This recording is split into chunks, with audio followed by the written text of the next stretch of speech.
Let me ask you this, because I see from what you mentioned there, sled movement and that translation of force.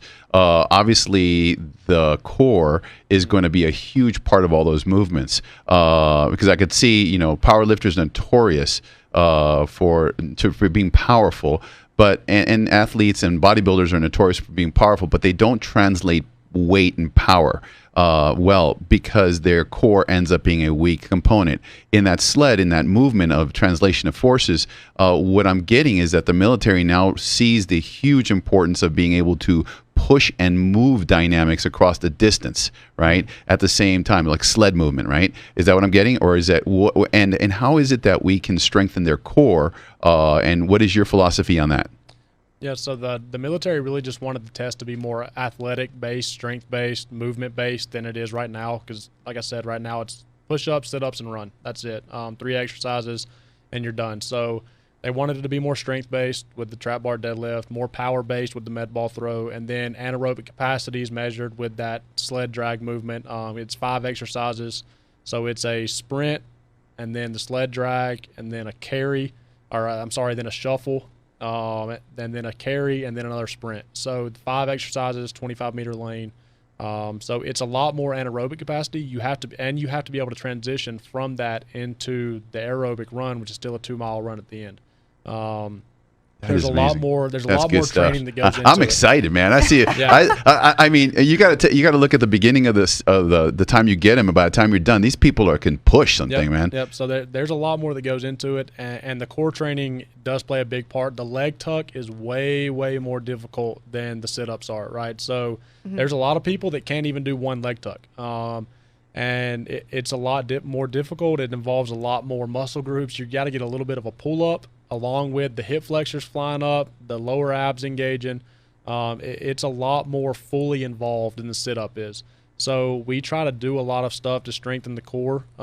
We do a lot of med ball slams. We do a lot of, obviously, a lot of true core training. But we work a lot more on core stability than, getting them into a lot of flexion. They've been doing sit-ups for years. A lot of them have low back pain because of that, because they're so much into that low back flexion, which I'm not really a big fan of.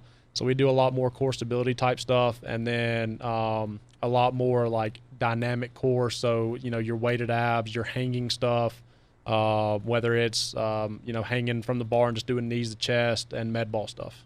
Hey, I really believe that what he just said was a huge component. Now, he has spent his whole life understanding body dynamics, and he ended up understanding, and now the military gets it in a different level. The translation of force comes from the core. It is huge.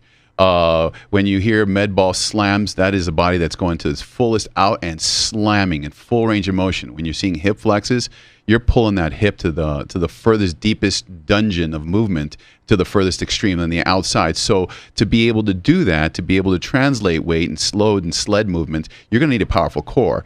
The dynamics of it is the ability to move it through time and space at a certain rate of speed. How long you do it, you can do it a little bit, that's strength, but power means you can translate it over 25 feet or so and hit back and forth. So we're really pushing the body to a level that is amazing. I have sat down with certain patients of mine, and they find that theory, and I found it to be very interesting, that deep tuck, the knee tuck, and the deep flexion movements. Where did that philosophy come from? And you have, as a physiologist and a nutrition strength coach, how did that come in? Where did that come from that they realized that those particular movements, the slam ball, as well as the deep tuck, became a crucial component in the military action? So I know the people are, Major Matthews, that actually used to run H2F. She's transferred over to a different side of the military now. But she used to work at the Olympic training facility in Colorado, and I know she helped develop the test. So I would guess, I don't know for sure, but I would guess she played a big role in that. Yeah. Because she, does know a lot more about that side of things. I know she helped create, with the power throw and stuff. What's her name? Shout out again. Major Matthews. Major Matthews. Okay. So we met her. She came down. I think it was a little bit before Taylor got here. Yeah. So, but she came down and talked to us. Name. Yeah. Yep. So she came down and talked to us and explained, about the test and why they were doing it and whatever. And she played a big part in developing a test because of her background.